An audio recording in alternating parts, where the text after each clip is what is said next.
M R Poovamma M R Raju ಹಾಗೂ ಜಾಜಿ ದಂಪತಿಯ ಇಬ್ಬರು ಮಕ್ಕಳಲ್ಲಿ ಹಿರಿಯ ಮಗಳು. ಬಜ್ಪೆಯ ಮಾರ್ನಿಂಗ್ ಸ್ಟಾರ್ ಶಾಲೆಯ ಪುಟ್ಟ ಬಾಲಕಿಯ ಬರಿಗಾಲಿನ ಮಿಂಚಿನ ಓಟ ಶಾಲೆಯ ದೈಹಿಕ ಶಿಕ್ಷಕರಾಗಿದ್ದ ವಸಂತ ಹೆಗಡೆ ಅವರ ಗಮನ ಸೆಳೆದಿತ್ತು.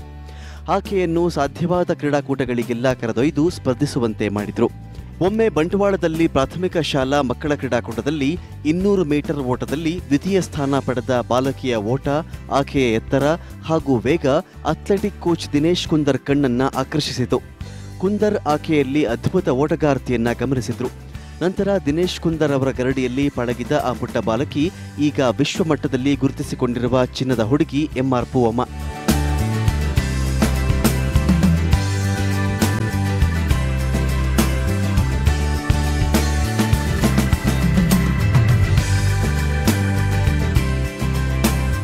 ಸ್ಪೈಕ್ ಶೂ ತೊಟ್ಟು ಸಿಂಥೆಟಿಕ್ ಟ್ರ್ಯಾಕ್ ಮೇಲೆ ಓಟ ಆರಂಭಿಸಿದ ಪೂವಮ್ಮ ನಂತರ ತಿರುಗಿ ನೋಡಿದ್ದೇ ಇಲ್ಲ.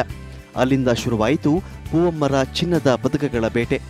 ತಮ್ಮ 16ನೇ ವಯಸ್ಸಿನಲ್ಲಿ 400 ಮೀಟರ್ ಓಟದಲ್ಲಿ 55.42 ಸೆಕೆಂಡ್ನಲ್ಲಿ ಓಡಿ ರಾಷ್ಟ್ರೀಯ ದಾಖಲೆ ಬರೆದರು. ವಿಶ್ವ ಯುವ ಕ್ರೀಡಾಕೂಟಕ್ಕೆ ಆಯ್ಕೆಯಾದ ಪೂವಮ್ಮ ಪದಕಗಳ ಕೊಳ್ಳೆ ಆರಂಭಿಸಿದರು. ನಾನು ಪ್ರೈಮರಿಯಲ್ಲಿ ಓದಿದ್ದು ಮಾರ್ನಿಂಗ್ ಸ್ಟಾರ್ ಸ್ಕೂಲಲ್ಲಿ. ಅಲ್ಲಿ ನಾವು ನಾರ್ಮಲಿಯಾಗಿ ಸ್ಟಾರ್ಟಿಂಗಲ್ಲಿ ಗೇಮ್ಸ್ ಇರ್ತಿತ್ತು, ವಾಲಿಬಾಲ್, ಕಬಡ್ಡಿ, ಫುಟ್ಬಾಲ್. ಸೊ ಎಲ್ಲದರಲ್ಲಿ ನಾನು ಪಾರ್ಟಿಸಿಪೇಟ್ ಮಾಡ್ತಿದ್ದೆ.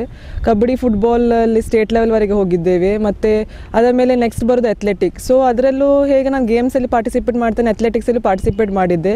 ಸೊ ಅದರಲ್ಲಿ ಗೇಮ್ಸಿಗಿಂತ ಇಂಡಿವಿಜುವಲ್ ನನಗೆ ಕ್ಲಿಕ್ ಆದೆ. ಆಗ ವಸಂತ ಹೆಗಡೆ ಅಂತ ನಮ್ಮದು ಫಿಸಿಕಲ್ ಡೈರೆಕ್ಟರ್ ಇದ್ದರು, ಅವರು ನನ್ನನ್ನು ಟ್ರೈನಿಂಗ್ ಮಾಡಿದರು. ಸೊ ಅದಾದ ಮೇಲೆ ನನಗೆ ಆ ಕಾಂಪಿಟೇಷನಲ್ಲಿ ನ್ಯಾಷನಲ್ಸ್ ಅನ್ನು ರೆಪ್ರೆಸೆಂಟ್ ಮಾಡಿದ್ದೆ ಬ್ಯಾಂಗ್ಳೂರಲ್ಲಿ ಅಂಡರ್ 14. ಸೊ ಅದಾದ ಮೇಲೆ ನಾನು Mangala stadium Dinesh Kunder under training ಮಾಡಲಿಕ್ಕೆ ಸ್ಟಾರ್ಟ್ ಮಾಡಿದೆ. ಸೊ ಫಸ್ಟ್ ನ್ಯಾಷನಲಲ್ಲಿ ನಾನು ರೆಕಾರ್ಡ್ ಮಾಡಿದ್ದು ಅಂಡರ್ 16 400ಅಲ್ಲಿ 55.42. ಸೊ ಅದು ನಂದು ಫಸ್ಟ್ ನ್ಯಾಷನಲ್ ರೆಕಾರ್ಡ್ ಆಗಿತ್ತು. ಅದಾದ ಮೇಲೆ ನಾನು 10th ಅಂಡರ್ 16 ಇರುವಾಗ ವರ್ಲ್ಡ್ ಯೂತಿಗೆ ನಾನು ಸೆಲೆಕ್ಷನ್ ಆಗಿದ್ದೆ ಮೊರೊಕ್ಕೋದಲ್ಲಿ. ಸೊ ಆಗ ನಾನು ಫಸ್ಟ್ ಕ್ಯಾಂಪಿಗೆ ನಾನು ಸೆಲೆಕ್ಟ್ ಆದದ್ದು, ಜೂನಿಯರ್ ಕ್ಯಾಂಪಿಗೆ. ಸೊ 2010ನಲ್ಲಿ ಮತ್ತು ಜೂನಿಯರ್ ಏಷ್ಯಲ್ಲಿ ಬ್ರಾನ್ಸ್ ಮೆಡಲ್ ಆಯಿತು. ಜೂನಿಯರ್ ವರ್ಲ್ಡ್ ಪಾರ್ಟಿಸಿಪೇಟ್ ಮಾಡಿದ್ದೆ. 2008 ಬೀಜಿಂಗ್ ಒಲಿಂಪಿಕ್ಸಲ್ಲಿ ರೆಪ್ರೆಸೆಂಟ್ ಮಾಡಿದ್ದೇನೆ ನಾನು 4x400 ರಿಲೇಯಲ್ಲಿ. ಸೊ 2008ವರೆಗೆ ನಂದು ಮೇನ್ ಅಚೀವ್ಮೆಂಟ್ ಇದಾಗಿತ್ತು. ನ್ಯಾಷನಲ್ಸ್ ತುಂಬ ಮಾಡಿದ್ದೆ ನಾನು. ಇಂಟರ್ನ್ಯಾಷನಲ್ ಆಗಿ ಜೂನಿಯರ್ ಏಷ್ಯಾ, ಜೂನಿಯರ್ ವರ್ಲ್ಡ್ ಮತ್ತು ಜೂನಿಯರ್ ವರ್ಲ್ಡ್ ಯೂತ್ ಆಸ್ಟ್ರೋವಾದಲ್ಲಿ 5th ಪೊಸಿಷನ್ ಆಯಿತು ನಂದು 400 ಮೀಟರ್ಸ್. ಆದರೆ ಈ ನಡುವೆ 2010-11ರಲ್ಲಿ ಪೂವಮ್ಮ ಗಾಯದ ಸಮಸ್ಯೆಯಿಂದ ಬಳಲಿದರು. ಹಲವಾರು ಕ್ರೀಡಾಕೂಟಗಳಿಂದ ವಂಚಿತರಾದರು. ಈ ಸಂದರ್ಭದಲ್ಲಿ ಎಂಆರ್ ಪೂವಮ್ಮ ಅವರ ಅಥ್ಲೆಟಿಕ್ ಭವಿಷ್ಯ ಅಂತ್ಯಗೊಂಡಿತು ಎಂದೇ ಭಾವಿಸಿದವರು ಹೆಚ್ಚು. ಆದರೆ ಕೋಚ್ ರಮೇಶ್ ಅವರ ಗರಡಿಯಲ್ಲಿ ತರಬೇತಿ ಆರಂಭಿಸಿದ ಪೂವಮ್ಮ ತಮ್ಮ ಕಠಿಣ ಪರಿಶ್ರಮ, ಛಲದಿಂದ ಮತ್ತೆ ಟ್ರ್ಯಾಕ್ಗೆ ಮರಳಿದರು. ನಂತರ ಪೂವಮ್ಮ ಓಡಿದ ಓಟ ಎಲ್ಲರನ್ನ ಬೆರಗುಗೊಳಿಸಿದೆ. 2012ರಲ್ಲಿ ನಡೆದ ಏಷ್ಯನ್ ಗ್ರ್ಯಾಂಡ್ ಪ್ರಿ ಕ್ರೀಡಾಕೂಟದಲ್ಲಿ 2 ಚಿನ್ನ ಹಾಗೂ 1 ಬೆಳ್ಳಿಯ ಪದಕ ಸೇರಿದಂತೆ 2013ರಲ್ಲಿ 3 ಚಿನ್ನದ ಪದಕ ಗೆದ್ದು ದಾಖಲೆ ಸೃಷ್ಟಿ ಮಾಡಿದ್ರು. ಏಷ್ಯನ್ ಗ್ರ್ಯಾಂಡ್ ಪ್ರಿ ಕ್ರೀಡಾಕೂಟದಲ್ಲಿ 3 ಚಿನ್ನದ ಪದಕ ಗೆದ್ದ ದೇಶದ ಏಕೈಕ ಕ್ರೀಡಾಪಟು ಪೂವಮ್ಮ.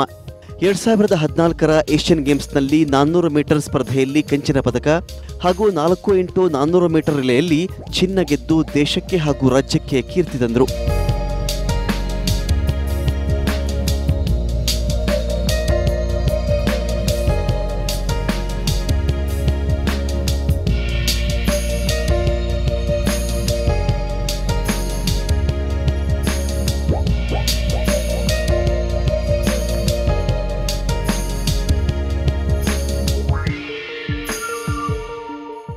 ಮೊದಲನೇ ತುಂಬ ಸಪೋರ್ಟ್ ಸಿಗ್ತಿತ್ತು. ಯಾಕಂದರೆ ನಾನು ಈಗ ಗೇಮ್ಸ್ ಆದರೂ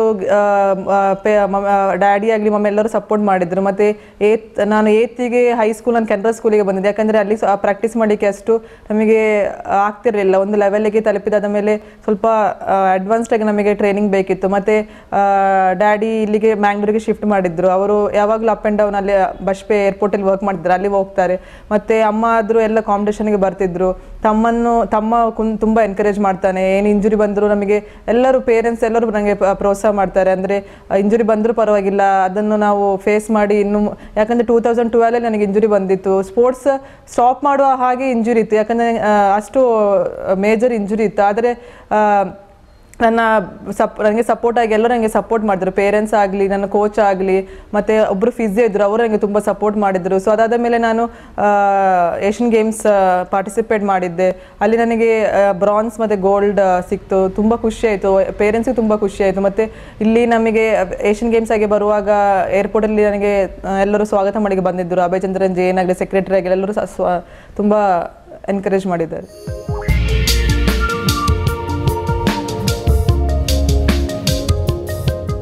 ಸದ್ಯ ಮಂಗಳೂರಿನಲ್ಲಿ ಕಠಿಣ ಪರಿಶ್ರಮ ಪಡುತ್ತಿರುವ ಎಂಆರ್ ಪೂವಮ್ಮ ಅವರ ಮುಂದಿನ ಗುರಿ 2016ರ ಒಲಿಂಪಿಕ್ ಗೇಮ್ಸ್ನಲ್ಲಿ ಪದಕ ಗೆಲ್ಲುವುದು. ಈ ವರ್ಷ ನಡೆಯುವ ಏಷ್ಯನ್ ಟ್ರ್ಯಾಕ್ ಅಂಡ್ ಫೀಲ್ಡ್ ಹಾಗೂ ವರ್ಲ್ಡ್ ಚಾಂಪಿಯನ್ಶಿಪ್ನಲ್ಲಿ ಪದಕ ಗೆಲ್ಲುವ ಗುರಿಯನ್ನ ಪೂವಮ್ಮ ಹೊಂದಿದ್ದಾರೆ.